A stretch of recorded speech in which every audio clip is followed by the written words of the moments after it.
Itoophiyaatti yaaliin fonqolcha mootummaa ilaalchisee ministeera muummee Dr. Abiy Ahmed yaaliin fonqolcha mootummaa biyyattii eessa akka jiru ibsan. Godina Booranaa aanaalee garaagaraa keessatti barattoota yuunivarsiitii dabalatee namoonni baay'een hidhamaa jiraachuun dhaga'ame. Godina Harargee lixaa aanaa gubbaa qorichaatti jiraattota reebuu fi hidhuun cimee itti fufee jira. Harka fuunee shamaa hordoftootaa fi dhaggeeffattoota keenyaa odeeffannoo kanaa fi kan kana fakkaatan kan biroo qabannee isiniif dhiyaannee jirra. Hamma xumuraatti nu faana turaan affeerraa keenya. Namoonni yuutuubii kanaaf haaraa taatan sabskiraayib gochuun maatii yuutuubii keenyaa akka taatan isiniin jecha, akkasuma laayik sheer gochuun arjooma keessan akka nuuf kennitan isiniin jenna. Amma gara odeeffannoo keenyaatti isin dabarsina.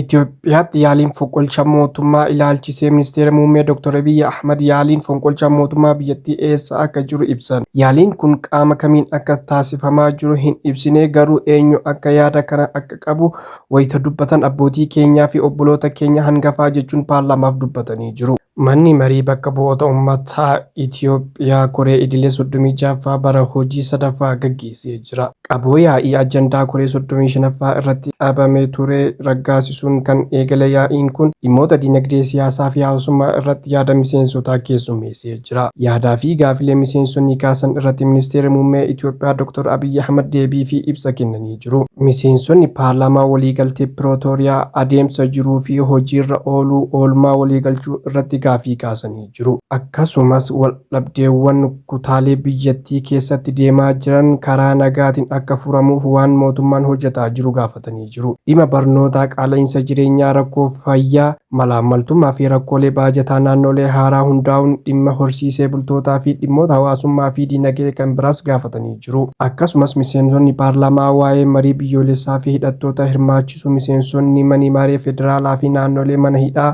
jiranii fi waa'ee haqa ce'umsummaa irratti gaafii kaasanii jiru. Ministeerri muummee Dr. Abiy Ahmed dhimmoota siyaasaa fi hidhattoota wal qabatee jiru irratti wayita yaada kennan, osoo mootummaan isaanii nagaa fi dinagdeetti xiyyeeffatee hojjetaa jiru yaada fonqolchaa mootummaan deemaa jiraachuun akka quba qabu ibsan. Itoophiyaa keessatti fonqolchi mootummaa milkaa'uu hin danda'u waggaa 50 dura mudatee jira. Ergasii yaaliiwwan bu'aa hin buusne taasifamee ture, hin milkoofne. Amma immoo gonkumaa hin milkaa'u jedhan Dr. Abiy Ahmed. Itoophiyaa keessatti fonqolchi mootummaa aangoo qabachuu biyya kana eessayyuu isa hin geessu kan jedhan Dr. Abiy Ahmed, namoota yaalii akkasii raawwataniif gorsa kennine yoo gadi dhiisnu gorsa keenya salphaatti ilaalu, booda ammoo gatii kaffalu jedhan. Ministeerri muummee Itoophiyaa Dr. Abiy eenyu akka fonqolchi mootummaa irratti marii gaggeessee ture ibsa baatanis wayita dhimma kana kaasan abbootii keenyaa fi abbootii keenya gurguddoo jechuun ibsan.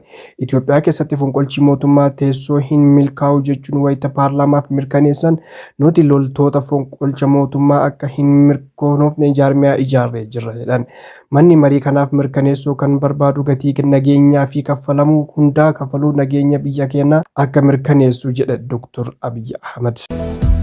Godina Booranaa aanaalee garaagaraa keessatti barattoota yuunivarsiitii dabalatee namoonni baay'een hidhamaa jiraachuun dhaga'ame. Haaluma kanaan barattoonni baay'inaan 20 ta'an jedhaman kan bakka dhaloota isaanii godina Booranaa ta'e yuunivarsiitiiwwan adda addaa irraa qabamuun Arsii Lixaa, Shaashamannee fi Booranatti hidhamanii jiraachuun dhaga'ame. Barattoonni yuunivarsiitii fi kolleejiiwwan adda addaa irraa humnoota mootummaatiin qabamuun hidhaman kunniin qaama nageenyaa godinaa keessattuu maqaa keessan nuuf kenne jechuun qabamanii hidhamuu malee yakka raawwatan akka hin jirre himu. Kana malees Yaabeelloo fi Muyyalee dabalatee iddoowwan baay'eetti namoonni hedduun manneen hidhaa keessatti yeroo dheeraaf ugguramanii jiraachuun odeeffame. Barattoonni kunniin yuunivarsiitii Finfinnee, kolleejiiwwan dhuunfaa dabalatee yuunivarsiitiiwwan adda addaa irraa qabamuun himan maddeen keenya. Erga hidhamanii baatii lakkoofsisanillee hanga yoonaatti mana murtiitti hin dhiyaanne jechuun maatiin barattoota kanneenii dubbatan. Godina Harargee lixaa aanaa gubbaa qorichaatti jiraattota reebuu fi hidhuun cimee itti fufee jira. Sirna gabroonfataa impaayera Itoophiyaa ilmaan Oromoo dararuu amaleeffate godina Harargee lixaa aanaa gubbaa qorichaatti jiraattota doorsisuun hidhaa reebichaa hamaa irratti raawwachaa jiraachuun himame. Aanaa gubbaa qorichaa araddaa 27 ganda qaruuraa jedhamu keessatti waxabajjii 27 bara 2024 namoota maqaan isaanii Aliyaa Ahmed, Mahammad Kamaal, Abdii Mahammadii fi Hassanii fi namoota biroo hedduu ta'an uleedhaan garmalee tumanii qaama laaffisuun mana hidhaatti darbanii. Namni Abdii jedhamu mana hidhaatti erga garmalee reebamee booda waraana humna addaa jedhamuun araddaa kana keessatti waraana bilisummaa Oromoo yoo argame situ itti gaafatama yookaan situ ajjeefama jechuun mallatteessanii gadi lakkisanii warra kaan immoo dararaa hamaa irraan gahaa jiraachuu jiraattonni naannichaa dubbatan. Namoota maqaan isaanii Zeyni Badrii fi Rufaa Badrii jedhaman namoota hidhata waraana bilisummaa Oromoo qaban fuula keessan duratti rasaasaan ajjeesnaa isinitti agarsiisna jechuun uummatatti dhaadachaa jiraachuu jiraattonni naannichaa dubbatan. Egaa hordoftootaa fi dhaggeeffattoota keenya odeeffannoo keenya kan kanumaan goolabnee jirra. Odeeffannoo keenya biraatiin hamma walitti deebinutti nagaan turaa isiniin jecha. Akkasuma namoonni YouTube kanaaf haaraa taatan yookaan subscribe godhin subscribe gochuun maatii YouTube keenya akka taatan isiniin jecha. Ammas irra deebuudhaan like share gochuun nu jajjabeessaan dhaamsa keenya waan nu dhaggeeffattaniif galatooma.